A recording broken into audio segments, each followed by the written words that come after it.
Surviving Sister Wives contains adult content that may not be suitable for Latter-day Saints or sinners. Listener discretion is advised.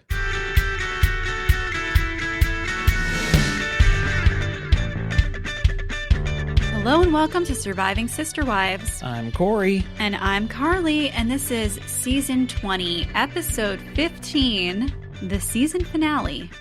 No brain, no pain. What does that mean? Well, it's another mistaken phrase from Kody. It's a mishmashed alteration of no pain, no gain. I think that's what he was going for here. Well, he got the no brain part right. You know, I'm over this show. Let's just put it out there. I don't even have the energy to try to pick apart what that means because this finale was like watching paint dry. Let's think of this as the series finale of Sister Wives. Not saying that it is, but just think about that for a moment if it is. You're going to start a rumor.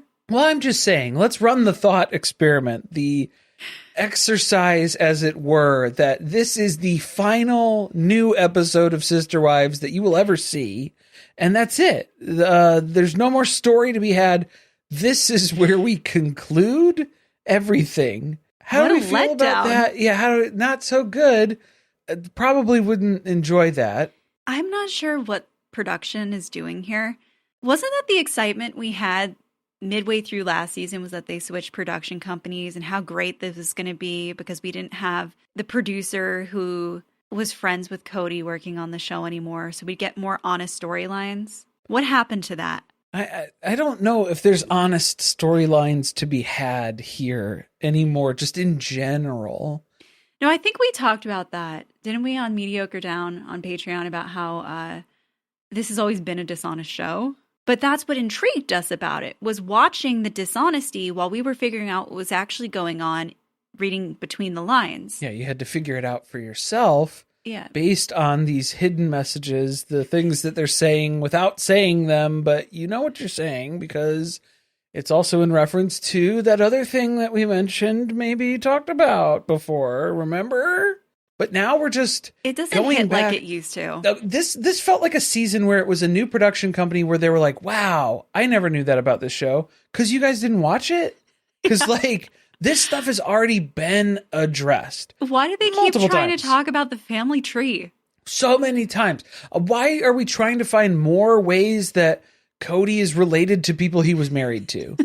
Is that what what are we benefiting from? What do we gain from that? We're learning nothing new. That's what's making it boring.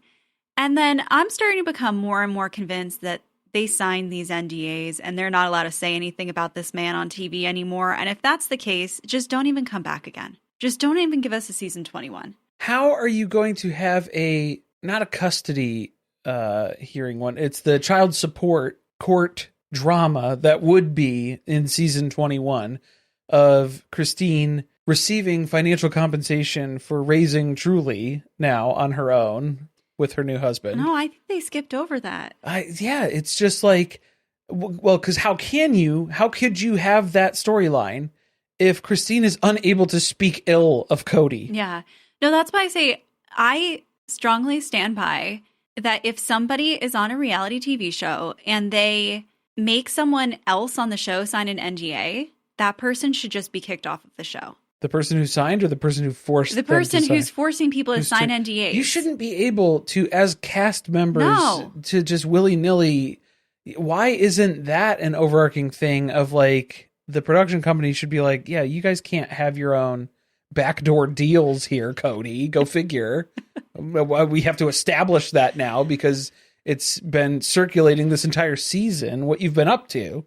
I guess let's talk about this. Okay. This is the riveting stuff they're leaving us on before we go into what I assume is going to be 3-part tell-all. The one-on-one again. One-on-one. We didn't get a preview at the end of our episode, so we're not sure exactly what's to come. It better be all 4 of them on the couch together. And I said 4 because we're not including Robyn. We don't need Robyn at this not Robyn. Yeah, because Robyn would just cry and she'd storm off anyway. Don't have her come. Maybe have her ride out. Nothing. Have her ride out on an ATV.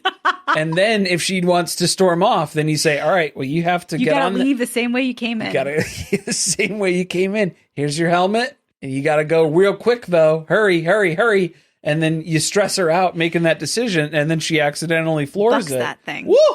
There she goes. Yeah.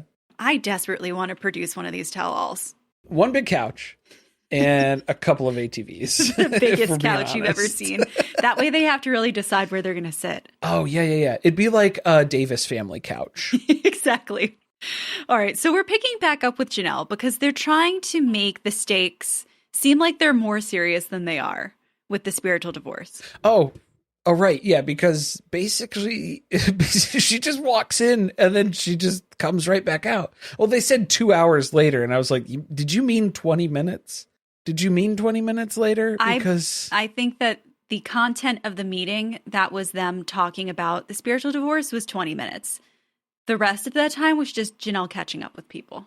Oh, yeah, probably. Walking around, seeing what the renovations trying were. to use the printer so that she could walk out with that piece of paper. Yeah, she was toner low. Trying to open the PDF. She had to convert it to Word, then take a screenshot of it, then open it in Adobe PDF. Yeah, for the no, it's not going to work. I wanted to see it. It was all folded up like it came inside an envelope. Very cagey about this. Yeah. The legal does it have, documents. like a seal on it? Does it say congratulations, you're divorced? Like, what does this look like? I mean, it's just whatever they whipped up, I guess, because it's just. Is there a formal documentation process for this? It doesn't seem like it. I mean, she got something. And then that's to say as well that it was all set up and ready to go for her. As soon as she walked in, they were like, yeah, we've been expecting your call. So yeah, you could pretty much phone this one in, and actually don't even worry about telling Kody about it. We still have his number from when Meri was doing her separation here as well. So we'll follow up with him. Don't worry about it. Didn't that feel unresolved though? Because they never told us what Kody found out about it. Yeah, like what the reasoning. Because we never got that either. Yeah, she didn't tell us. She kept that under wraps, unless it was just the same thing. If it was on the same terms of abandonment. Well, we want to hear it again. I would like to know. Yeah. I would like Kody to have to hear again that he abandoned another one of his wives. Because it really upset him the first time. It probably went straight to voicemail, so he probably still has that on his phone. Maybe check at the tell-all. It was kind of hard to be invested in this because Janelle told us already she didn't care whether they said yes or no. Also, Kody already spilled the beans on this too, about how on his special forces tour that he was doing, his press tour of, the finality of that, he was talking about how the spiritual divorces have already happened, the releases. So it was like, you already blew that load. And then the Coyote Pass sale, we all knew that from public record earlier this year. What did we get this season that we didn't already find out about ahead of time? But doesn't that almost feel like it's more evidence that Janelle signed something that said she couldn't talk about Kody? That she didn't mention what the terms of the release were? Because would that count as saying something bad about Kody Brown? Probably. In his eyes, I'm sure. In his opinion. That would be the hardest part, is trying to screen what you're saying for what Kody would be upset by, because...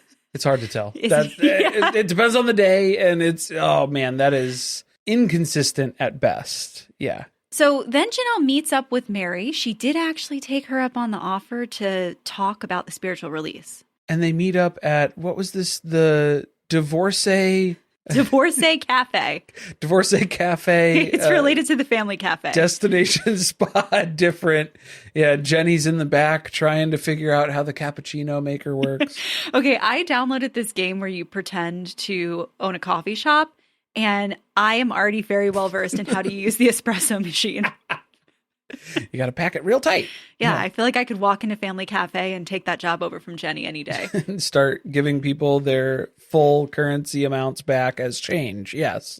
I haven't handled any currency in the game yet. No basic math required to run a cafe, clearly. This place serves Turkish coffee, which it sounded like it was a fond memory for Janelle. She had her own little Turkish delight. Between her, because we have to get the reminder that Janelle was married to Meri's brother. That was how they originally met. Remember when Janelle was at Meri and Kody's wedding in 1990? She came as Meri's sister-in-law. No, remember all the seasons that they've intentionally cropped Janelle out of that picture? It happened multiple times. So I don't know why they were hiding so many of these things. And then now this season, they're letting the cat out of the bag. But there was a interim man here between her time of joining. An older man. An older man. An older man who loved Turkish coffee. That's where Maddie gets it from. And so that's where she tried it the first time. Keeping it in the family and going 10 years older. That's Maddie and Janelle. Spitting image. Yeah. It was sweet and very thick. Sweet and thick. That's how our Earth Mama likes it. So if you're taking notes, that's how we can win her over, I suppose.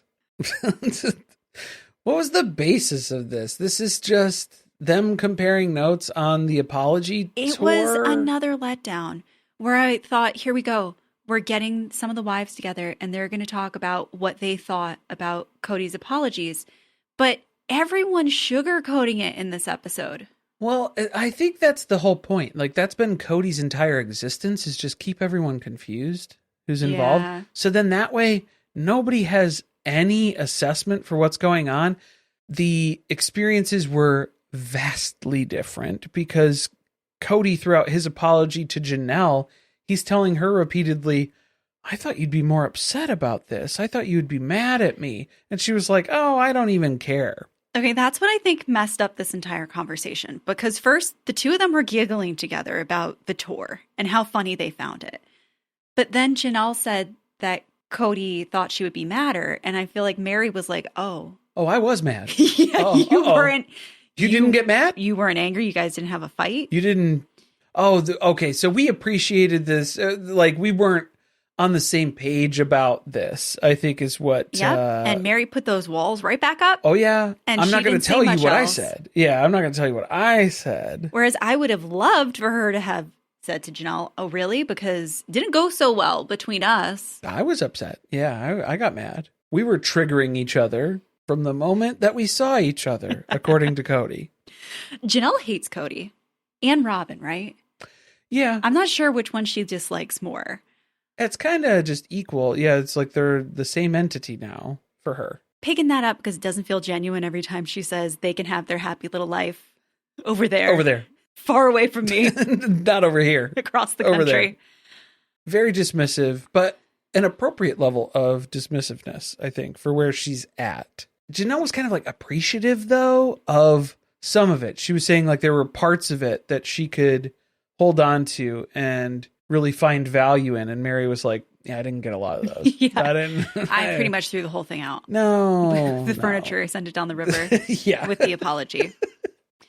I don't know. I feel like Janelle just completely passed over the anger phase of her whole divorce. And that's been really difficult to watch. Either that or, yeah, it happened off camera, off season. It just made me think of it when you said dismissive, because that is the right way to describe it. She just has decided she's over them. She's moving on. But then she'll say things where it seems like there's a little bit of anger under there still. There's some like pettiness that's there, maybe. Not anger. Because like anger would mean that she's still kind of invested in it a little bit, where she's not. She does not want any of that. She's not interested in anything coming to fruition in that sense. So just, you guys do what you're going to do. I'm going to do what I'm going to do. And we'll just leave it at that. Yeah, Christine got to be petty for multiple years. Yes. Like what, 3-4 seasons of pettiness? Yeah, she had a lot to say, though. Like, she had bit her tongue for a very long time, even though Janelle kind of hinted at that, too, where she was coming to this realization as part of her divorce process, because there was, like, this sense of relief of this disconnect now from Kody. This was the last remaining thing, because they sold Coyote Pass, so that was like the big financial tie to Kody and Robyn. That's gone. And now with the spiritual release with the church, they were saying, fly, fly, you're free now. Whatever they did, they printed this out, you sign that, and then you're good. And she was like, wow, what a relief, because I feel like I would have been worried about that at later stages in my life. Okay, but is Janelle really connected to herself? Because isn't that something that she said didn't matter to her? The release wasn't really that important. She really was hesitant to do it. I think it I depends. think she contradicts herself It a lot. depends on the day. Yeah, it depends on what she's feeling.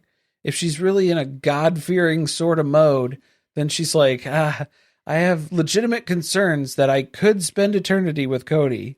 And that's legitimate reason enough concern for, take whatever precautions you need to take to prevent that from happening for your own safety.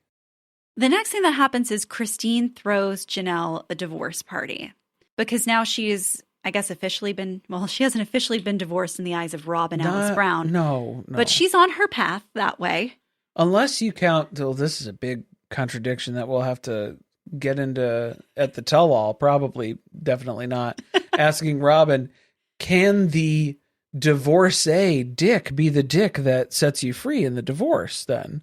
Because if Kody was the one who... If they had a hookup. If there was a breakup hookup here... No strings. For old time's sake, for the final send-off, does that count as a divorce then? I would love to see Robyn ask that question. She's not going to know how to answer that. And she was way too shy and way too pretty to answer that. Was Meri not invited to this, though? Apparently not. Because she was wasn't like there. The next day. Yeah, and it's like, if you were in Utah, you met up with Janelle for lunch, at least, and it was like, you didn't extend this invite of, oh, by the way, Christine's throwing this get-together for me or whatever. No. Again, producers, that's how you elevate the scene. I don't really care about watching all of their sisters talk to them about how great it is that they're also divorced now, because like 90% of the people at this party were formerly divorced. Well, I think it was just Janelle's sister is the only person who's been like married to the same guy forever. And then everybody else was divorced, if not multiple times. I think it was just, everybody divorced and then remarried in different varieties and formats. That was the important part. Remarried. Remarried. I think that's what Christine's trying to push. So many people remarried. And Janelle's like, that's still not top of my list. Not a priority for me. I got a lot to do with the farm, you guys. There's so much stuff to do with the farm. Okay, here's my prediction. I'm getting my crystal ball out. Since Janelle likes to contradict herself, I think that she finds a man before she ever gets Tata Farms up and running.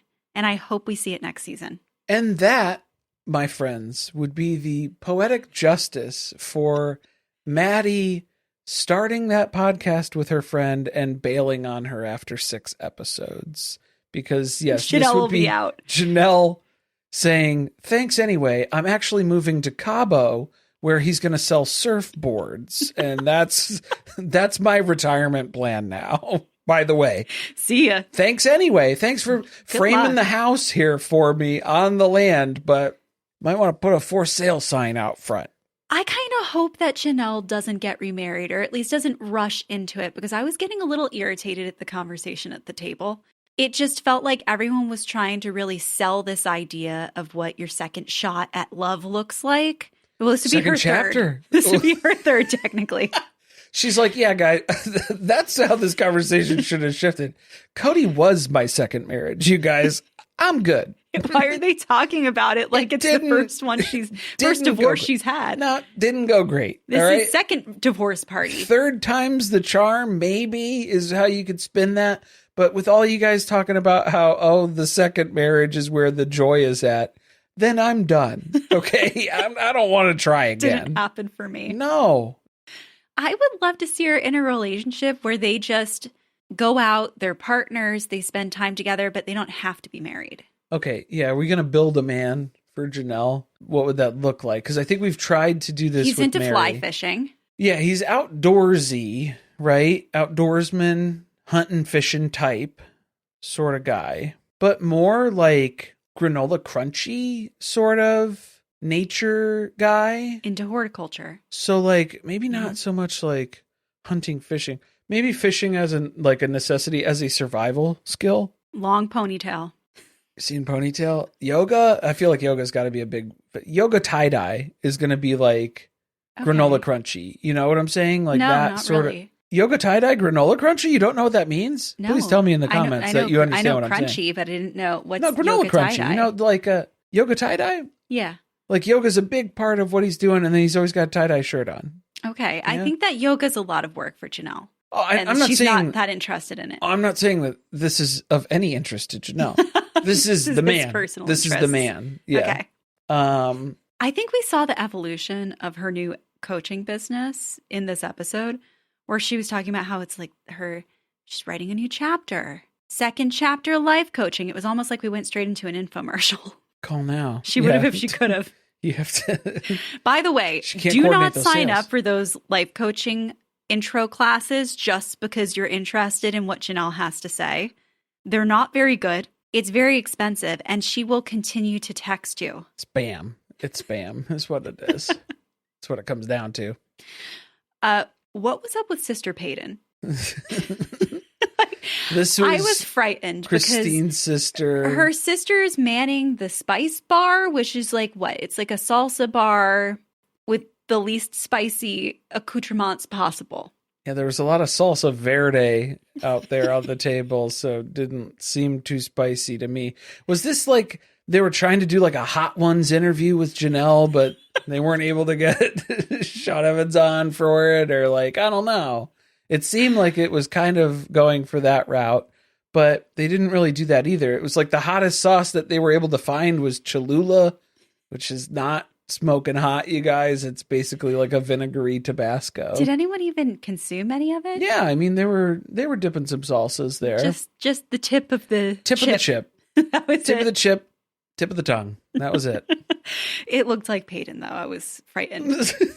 So that's Christine's sister who was married into polygamy, divorced, and then remarried into polygamy again. She also had me going because I thought she had a German accent when she first spoke. Well, she did. She was making a joke. I thought it was authentic. That it was very spicy, but then yes, it's like I had no idea Christine had a sister who lived in Germany.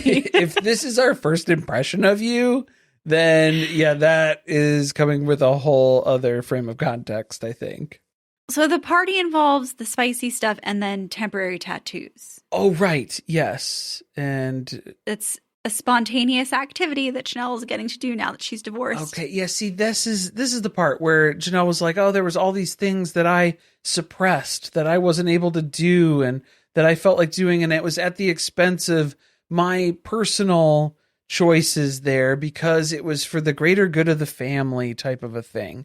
So now it's a no regrets sort of scenario here where she's trying to indulge, I suppose, a little bit more. I thought she was going to go with a tramp stamp. She was a little high up on the back.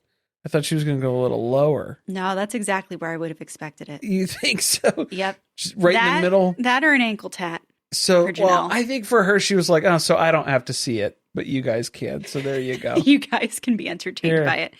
But again, is that something that Janelle's into, or was that just something that Christine's into? I think it was Christine probably scared her by saying that she would have stuff set up. Because what was that? Gwen's bridal shower, engagement shower? That was the, they were doing tattoos or birthday party. What was that? That was for something, right? I want to say it was their engagement party. That was I'm engagement not exactly party. sure, but yeah, they had a tattoo artist there. Yeah. So like, but those were real tattoos. So I don't know if Christine was like jokingly trying to make Janelle uncomfortable about how they'll have tattoos at this party. And then it was just temporary tattoos. Okay. That's nice of you. I think Funny, that haha. Christine just thinks that she's unlocked the solution for everybody who's divorced, in that she quickly found a man to remarry and she got a couple of tattoos and now she's living the life. All better. So this is what everybody needs to do. Now she has a bunch of Airbnb rentals, some with shrimp, seafood life themes and settings, which, I mean, everyone can be jealous of, I would say. Live your best life, girl. I didn't like the conversation with just Janelle and Christine out on the deck, though. Yeah. Because this felt really forced. It was Christine asking questions and then immediately answering them for Janelle. It didn't feel like a conversation. Okay, and that's another thing that's starting to irk me is there's no way they didn't already talk about this. Yeah. And then they're trying to recreate something for us, but water it down. Right. That's not what I want to watch. I want to see the genuine initial interaction that they have. Or if you're going to recreate it, then be a little bit more accurate. Well, it felt like they were leaving out a lot of details. Between that and then also Christine being like, oh, yeah, it was her talking about her apology experience with Kody. Oh, it was so great. It was great? That's not the word that I would have used to describe that. We saw it. After watching her episode. We watched that. It was not that. It was not whatever you're describing it as. Not. Wrong. That was the wrong expression. Why is she now changing her tune about it? Or like, why are you looking back on it where, oh, it was this very positive thing? It wasn't, though, clearly, because now you know that he's gone around and had these conversations with everyone else, too. And apologize for virtually the same things. Same exact script that was in front of him for this stuff. And so, I mean, like, that would make it feel less authentic, because I think that was what Janelle was being very specific about her description of it, too. It felt authentic in the moment. And it was like, well, yes. So how does it feel now, Janelle? Not so authentic? Probably. Does that mean that either she and Christine or she and Meri have compared notes and now they're starting to realize that things were pretty similar? He was saying the same thing. He wasn't really tailoring the apologies to them personally. Yeah, it was just kind of a crapshoot. He was covering his bases and just trying to make sure that he says the things that sounds like he's grown the most. But he hasn't really made that connection inside himself at all yet. No, and they both were trying to say in the most delicate way possible that they were expecting to hear Kody talk about the kids at some point during the apology. Yeah, why didn't you guys bring that up then? Because Meri did. Meri sure did. David did. David did. Yeah, so for Christine to be like, oh, yeah, I was really expecting to talk about that more. Why didn't you say that? Because and you shut down. the kids did come up in your conversation, and Kody got angry. And you, like, breezed right by it and avoided it entirely because it started to take a confrontational tone.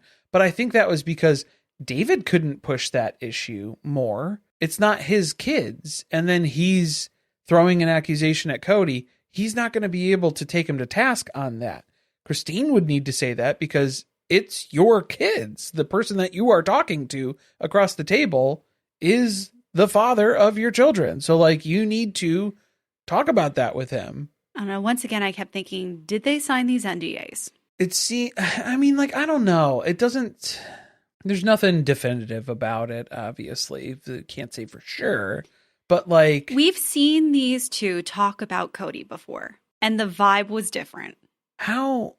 I just don't even understand the logistics of having that happen, of Kody presenting these people with an NDA. So Meri's the only one who is able to say whatever she wants to say about every circumstance because she didn't sign that NDA as part of the Coyote Pass deal? I don't know. That's a question for Suki to ask. That would be my first question when they sat down on the couches. Are you restricted from discussing anything here today? Legally. Legal disputes and disclaimers, perhaps, maybe. At one point, then Christine tries to pretend to care about what Meri had to say when Janelle met up with her. Not enough to invite her. Not enough to get an invite to the party. But she pretends to feign interest in Meri dating just like the rest of us. Well, it's being forced on us. It's not, we don't have to pretend to be interested. I'm not interested in it. It's already been established. Meri's not fun to watch date. I'm sorry. That's just what it comes down to. Do you want to talk about that? I think can we have close to. with Kody and Robyn then. Yeah, we pretty much have to. All right. So Meri and Ron are going to be traveling to Zion National Park to ride e-bikes. And I guess do every other activity that you could possibly do in Zion National Park. They did a lot of stuff today. I got exhausted just watching it because every time we cut to them, it was a different experience. Did they tell Meri they were a little short on footage from her this season? So they had to make sure that she stuck around at the park for a while. They were like, if you do real good, if you do all the things, you get ice cream at the end, okay? I promise. Deal. Okay. It's been 6 months that she's known Ron at this point, and we're still in the friendship phase. This is what's so interesting about this process. Carly was having such a hard time following anything that Ron was saying because she's like, the way she was describing it was like Ron speaks in platitudes, basically. Like he just speaks in vagaries, but Meri fucking loves that. She's eating it up. She's like, yes, somebody who finally gets it. It's like watching two MLMs speak at each other. Yeah. Like it's like the Silva sisters having a conversation about the meaning of life. I love that. It's just completely unbridled positivity with no application base for that. So it's just raw potential. It's great. Everything's awesome. It's wonderful. Listening to the pattering of the rain on the downspout. I don't know what was going on. I didn't understand that story at all. I don't know what was happening. I don't know. It was like Ron's just happy to be here. Ron took LSD and he had quite the experience. He's feeling very rooted and connected to the earth right now. He must have spent some time in Lisa Barlow's house getting rooted in the ground with his shoes off. What are they doing? They're so close now. They're comfortable with each other. Meri's able to reach over in the car and brush off Ron's deodorant off of his black shirt that's on the outside of his shirt. Making moves. Oh, is that what it is? She's making moves on Ron. She's getting the party started is what's happening She's here. going to take him back to her old family home. Yeah, I'm going to take you down to the old family home. Right until I can't no more. If I have to hear her say I'm hella hilarious one more time. 2 times was too many this season. It wasn't funny the first time. And now knowing that this is something she's repeating, is this like the 3rd time she's actually said it? Because now I'm wondering if she said it when she was with Amber and Jen at one point. Has Jen said it about her? Is this something that whoever said that to this woman? Somebody mistakenly mentioned this in passing, and She's running with it. She has made this her entire identity now. Yes. I'm afraid that's what we've come to at this point. But how did Ron get deodorant on the outside? He was talking about he's known for doing this. So are you trying to apply your deodorant while your shirt is already on? Yes. Is that the issue? There's a large number of people who do that, Corey. People who apply deodorant. Yes. I mean, I think I've done that. It's because as you're trying to get the deodorant stick under the shirt, they're nicking the shirt with the deodorant. This is what we're talking about for the season finale of Sister Wives. This is how you know it's been an enthralling season, you guys. Because it's not about the quality of the dates here. It's about the speed stick. From speed dating to speed stick. That's where we're at right now. I really resent that we're having to watch her date within this last episode. Have dates. Is this a date? This is like I don't even know. 50 first dates is what it is like. It's like they're walking on a trail and then they're riding the bikes on the trail and then they're eating ice cream and then they're standing in a stream in a river. Was that everything? You've got it. Those were all the activities. Oh, they were riding in the car too, like on the way there. So there was just like every time you saw them, it was something completely different. Something else that we haven't seen them doing here. At first I thought they forgot the bikes because then they were just like walking. I was like, okay, I guess we'll just go with that. Trying to get their heart rates up. Yeah, they're warming up to it, I suppose. Something. Ron said that he likes to live life authentically. Right. Authentically being that he likes and appreciates Meri. He cares for Meri. Is that the authenticity? No, I have a feeling that Ron's not really being authentic to himself. I think there's like a... I don't think he's really living his authentic life. That's where I'm going to leave that. Most people who long for that authentic life. Okay, you know what I'm getting from him is he seems like a person who maybe like slipped into a coma for a period of time or like I'm telling you, he had an LSD trip that changed his life. He did shrooms. Had a terrible accident and is like genuinely just happy to be here now. Yeah, or like okay, here's what it's like. It's like in The Office with the one guy from corporate when the company goes out of business and he gets laid off. And so then it's just him in his big, huge house. And he's like starting a band with his son and just like devolving into this weird, he was like so uptight corporate. And now he has like no structure from his job and his career.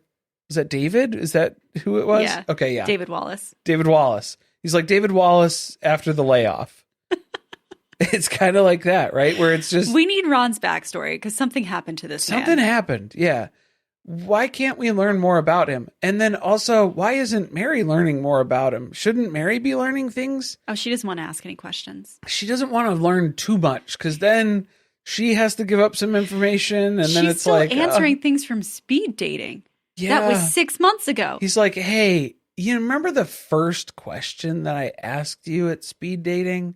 Do you have an answer for that yet? Did you think this is how long it takes Meri? 15 minutes to actually finally answer it. She wasn't going to. She almost forgot to answer it. She was dancing around it here too. So he circled back on something that was asked 6 months ago. Are you romantic? That was the question. Are you romantic? Yeah, I think so. No, I'm hella hilarious. Hella hilarious about trying to shove you in front of an oncoming bus, merge you over into that lane on the bikes. Okay, why was this not just a bike path? This was an active roadway, you guys. Were they supposed to be riding over here? I don't know. Seemed they were not dangerous. wearing helmets, so yeah, this is scary stuff over here. It seemed like it should have been a pedestrian roadway. I don't know why we had buses involved here. This is a safety concern now. They're trying to play a real, like, will they, won't they? Is this going to turn into a romantic relationship? Or they're still trying to figure out why they're in each other's lives. If you're this far in and there's no, like, spark, connection, you're not, like, driven to spend more time together, I think that's probably your answer. Summer lovin' had me a blast. Summer lovin' happened so fast. But that's not really the vibe that we're getting here of this. Not two people with a passion for each other. A passion, deep connection, romantic. No, this seems like two people who met at speed dating 6 months ago have continued to spend time together, still haven't really learned anything else about each other because they speak in vagaries to each other and don't really get to know anything else about this person.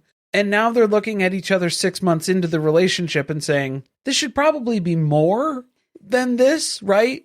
Like, are we... Like, I haven't really found anything wrong with you. Yeah. And it's like, but are we a couple right now? I don't think we're a couple right now, but like, we're not just friends, right? Because it's not just that. We're not just two people who met at speed dating, who are talking. Maybe you are. Maybe you are. And I think that's the assessment that we need to, it's time for that assessment to happen right now. And then they're still going with, oh, it's becoming something here. You know, there's a theory out there that Ron was hired by production. Yeah. I mean, that's come up. I feel like it's not like hard to believe because there is so little chemistry between them. But if they're willing to go the extra mile to create a Meri storyline, then I'm going to need them to be dabbling more in the rest of what's going on here. Good Lord. Yeah, because then everything else is just wildly neglected. I would say that immediately disproves the theory, just because there's no way that production is putting that level of effort into the storylines, because look at the other storylines. Do you think they'll bring Ron out at the tell-all? Man, I mean, he would have to so be. they can reveal if they're in a relationship or not. Yeah, because that's what they leave it off with is this, this big hopeful, so excited for what the future has to hold. Maybe, potentially, new adventures. And they don't know. They don't know. And they're both afraid to be like, are we good? Are we not good? What is this? They don't want to have that conversation. So now it's just two people who are going to avoid that conversation at all costs and just kind of continue a platonic relationship. Just keep doing what we're doing. We're just going to Lydia Plath this relationship into oblivion. Oh my God. Kody and Robyn. So we pick up first with Kody reflecting on his apology that he had to Meri last week. It's been so great. It's such a shame that the apology tour has to come to a close, but I did a great job. That's for sure.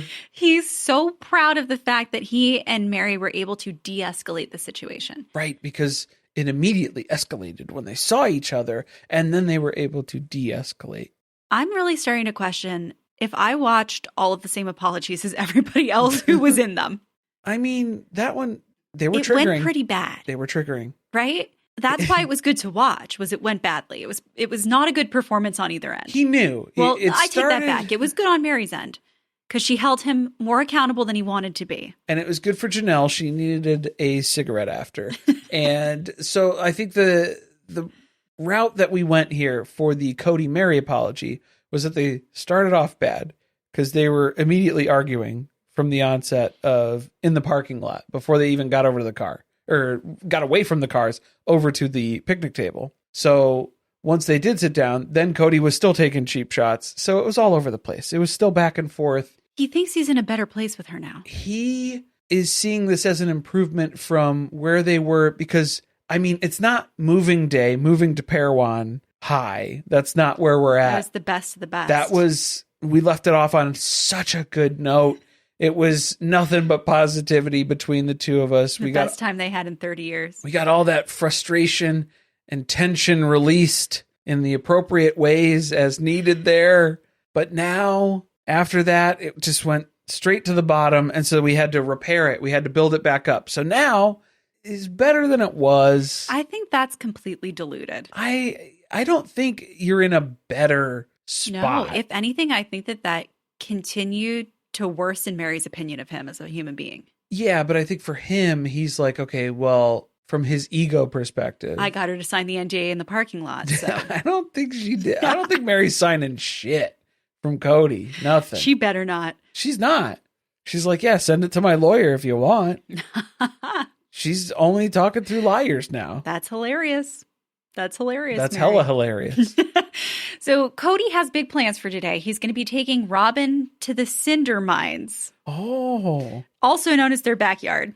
AKA the property line. The property line. Not going very far. Because, we did a whole deep dive into that. We got our spelunking gear and went into the mines on the Shirashat Do. So yeah, that's over on the Patreon too. Why are they going to ride ATVs again? Because... Have we not learned in this family that ATVs are very dangerous? Okay. The way that they're not talking about Dayton's ATV accident is upsetting to me. Right. The only one that exists now in Sister Wives history is Robyn falling off the ATV. It's like when the Walt Disney Frozen theories were circulating on the internet. And so then the conspiracy theory is that Pixar made Frozen, so that way when you Google Walt Disney Frozen, it's just the movie, the clips from obviously it's not the hit Walt song. Disney's it's head not frozen. Yeah, not him being frozen and whatever. So is that what it is? Is this just Robyn? Is this in Sister Wives terms when Meri was doing her banana bread recipe? Because now when you type in Meri banana, it's her bread recipe. Is that what you mean? That comes up as the first recommendation. She wasn't successful in burying the banana picture. No, we will never forget the banana picture until full accountability is taken. Is this a date that they're having? Because Kody mentioned that their marriage, they're fighting for it. Like things are not good between the two of them. Or this was an assessment. Not that things aren't good. He said we're fighting for our marriage. Fighting for our marriage. I think everything's a fight for Kody, though. Give us that storyline. I want to see them talk about how they don't get along anymore because I think Robyn, many times this season, seemed really grossed out by Kody. Yeah. She's got the ick from him. Here's the problem. They can't do that as a storyline, though, because then the problem is that people will be rooting for them to divorce, not to stay together. Yeah. So there's no sympathy. I don't know. I don't know where I land on that. There's no sympathy because there. I think that maybe it's worse for them to stay together. Yeah, but it's like, do you want them to serve life together or do you want someone to get the death penalty? Oh, it's kind of a little harsh. Well, I mean, it's kind of like, that's what it feels. It feels like corporal punishment watching the show. I guess that's what I'm getting at. Is that what I'm getting at? That's what it feels like. So they take these ATVs out to this very dusty area, which I'm assuming is how Kody was able to train up for his time on Special Forces.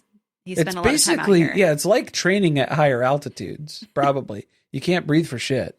Well, and he didn't get the sand, the dust lung like everybody else did. Oh, right, yeah. He's already acclimated. There's already a lot in there. There's no more room.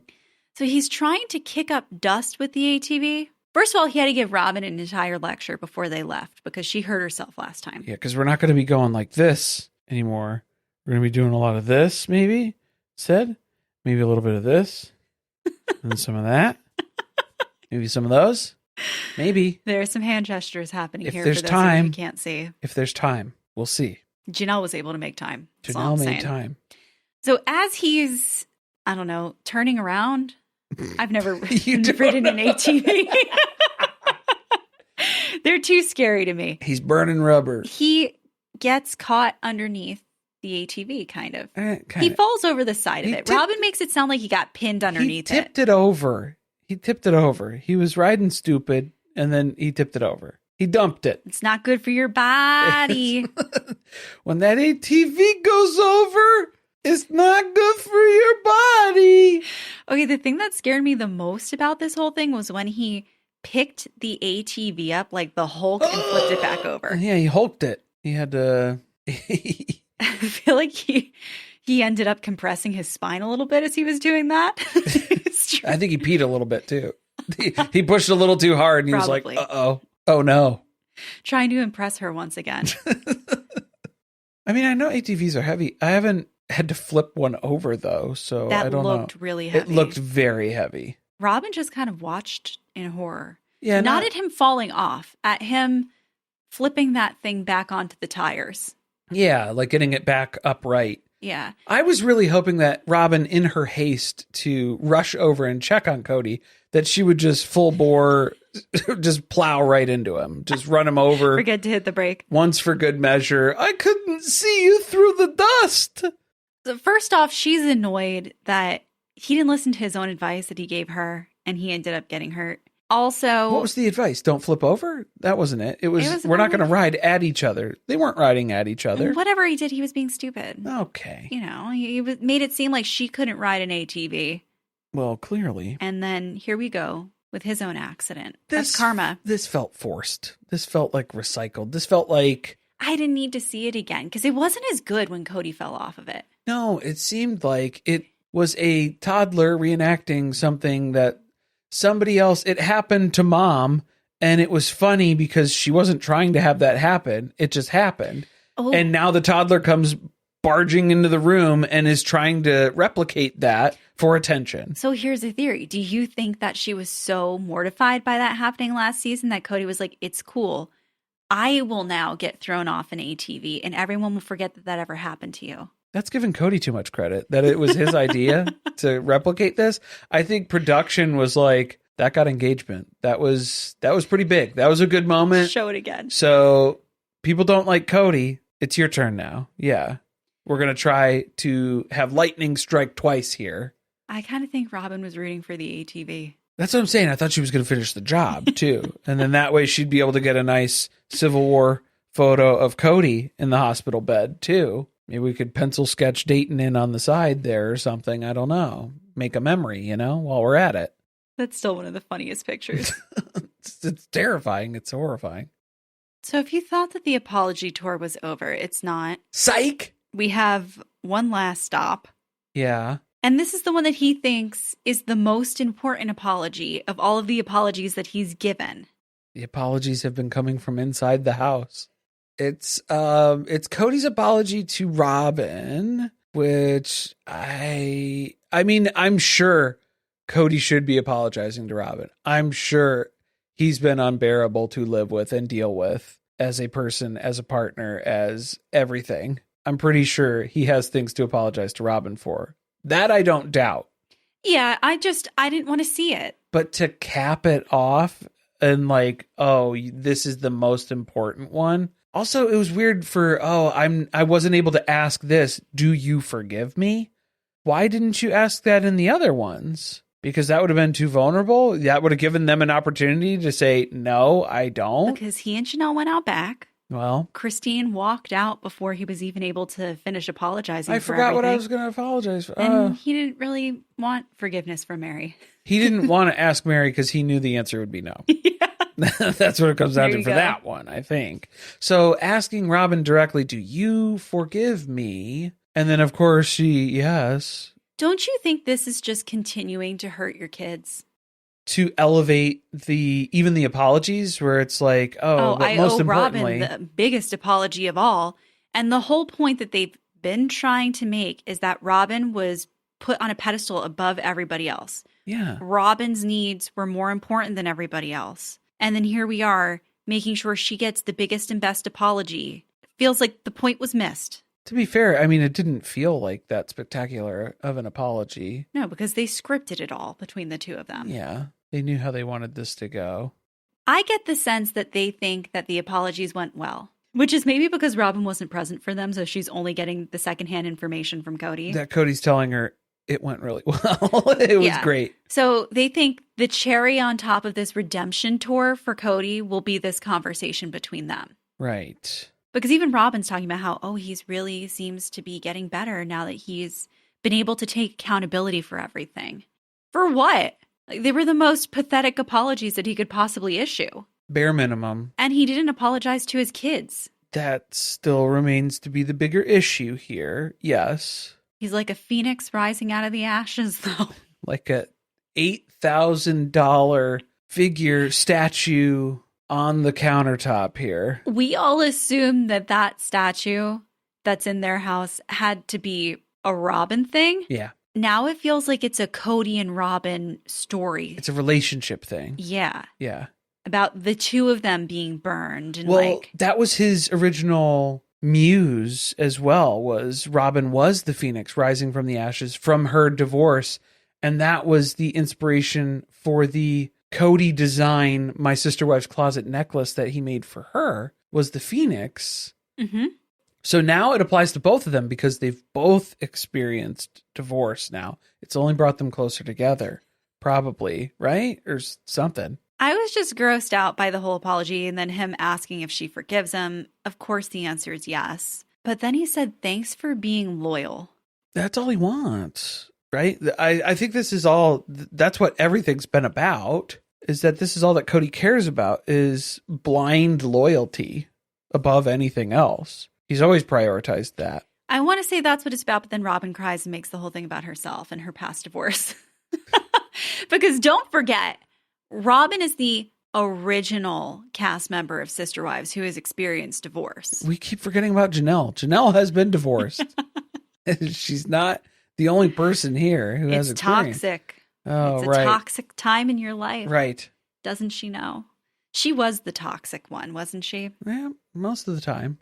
It tends to be situations where Robyn's involved. That's when it's really toxic. Yeah, that's a funny thread that seems to connect these pieces together. Yeah, because Janelle's like, it wasn't that big of a deal. Yeah, pretty much just lost interest. Didn't work out. Went our separate ways. And Robyn caps this whole thing off with talking about how she hopes that this now leads to more healing. That now that Kody's given all these apologies, that they'll be able to move on with things. So does that confirm that he's hoping that apologizing to all the mothers will mean that the kids will now reach out to him and apologize to him? Yes, I think that was always the intention, was because that's why, if it felt inauthentic for all of these apologies, it's because it was inauthentic. That wasn't his goal. That wasn't his plan. He doesn't really care about any of this stuff that he was saying. No, and that's a good point, that if you're apologizing with an intention of some outcome, then that takes away from you actually genuinely apologizing, right? Because you're doing it for a certain reason with a specific goal. Yeah, and it's not for the repair of this relationship or the relationship that you're talking about, that you're discussing here. Well, and it's not like you're compelled to apologize for your bad behavior. Yeah, or like you're not looking to atone for anything. There's no reconciliation that's part of that process. It was just to a means to an end. Get to, a better relationship, or force his children into a better relationship, which doesn't happen. That's not how that goes. That's not how relationships work. He seems to be under the impression that mothers completely direct even their adult children's lives in every single way. Well, that's what he sees all day. That's what he sees. Yeah, that's the experience in that house with Robyn as a mother. So that's his basis. That's his working example that he has to go off of here, which is kind of confusing, to say the least. This whole episode was confusing. Yeah. Confusing, disappointing, not very interesting. Is that what Kody experienced with his parents? Like, I think that was always a strange dynamic between him and Wynn, But like, did his mom facilitate that relationship? Like, It's a as good part of that, question. you know what I'm saying? Like, where he seems to have this big expectation. Yeah, why is he so hell-bent on it's the mother's responsibility? Magically, it's going to be, the mothers will fix this or convince the kids to then return to me. Doesn't seem like that's happened in any other scenario in his life. This better be a good tell-all. You know, the stakes are high. Yeah, I feel like this season underdelivered. There was a lot of excitement before it started because we had Special Forces, we had Christine's book coming out. They didn't even talk about Special Forces. Are they going to talk about it at the tell-all? I don't know. I feel like both of those things were more interesting than what they delivered to us in an entire season of this show. Did we get caught up to current day? Does it feel caught up now? Because it's probably going to be another 6 to 8 to 10 months before they try to air another season, if we even get a season 21 at this point. What is that even going to be? What does that mean? What's going to be in season 21? We're going to have to watch Rora drive across the country to go see, what's his name, Brent? Brody. Brody. Yeah. Graduate and Yeah. probably get engaged. I think it's going to be... Or get a promise ring of some sort. I think it's going to be a Rora wedding season. Oh my if we God. do get that. Yeah. Either that, and then is that the culmination? Is that the family reunion sort of... Okay, I was gathering? wondering when they kept trying to force on us that these people are connected through family still, is that because we're going to try to have a family reunion in which they all reunite? But it's not a Brown family reunion necessarily. It's just some type of family reunion that they're all connected to. Robyn's still not invited either. Yeah, she's too far removed. Well, let us know what you think in the comments, what you thought about this season. Its abrupt end. What do you want to see more of? What do you want to see less of? Yeah, let us know. And we'll be here covering every moment of the tell-all. Yes, we'll be back next week, even though we didn't get a preview for this in our episode here, but we'll be Here's ready. to hoping it's a good one. I get the feeling we're going to be talking about the same shit that we've been talking about for the past few tell-alls. Well, this season of Sister Wives might be coming to an end, but we've got a lot of other stuff going on the pod. This week, we're recapping over on Surviving Reality. We have The Cult of the Real Housewife featuring Mary Cosby from Real Housewives of Salt Lake City. I don't know if it's featuring her as much as it's exposing talking about her and her potential cult. The church, the just religion in general, I suppose. It's going to be a very religious episode this week. And then we're starting our recaps of The Traitors. Season 4. We are so excited for it. Yes, that premieres on Thursday, January 8th. So that'll be next week's Surviving Reality episode. Make sure you're subscribed over there. You don't want to miss it. Thanks for listening. See you next time.